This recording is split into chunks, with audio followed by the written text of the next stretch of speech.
morning guys, thanks God, it's Friday. So ito po ang aking menu. Syempre, ulit-ulit lang, parang live lang yan. So kalderetang manok po ang aking gagawin instead na ribs. Kaldereta ay manok po ang napili ko kasi nung nasa rib.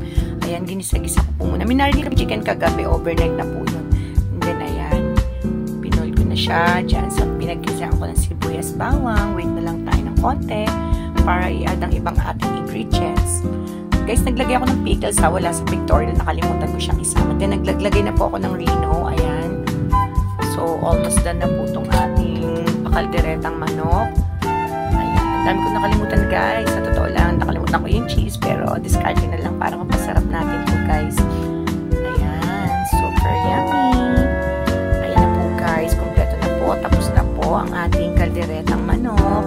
Ayan. Napakasarap niya, guys. Cheese lang po talagang nakalimutan ko. Tinatamad na ako naman sila napakainit.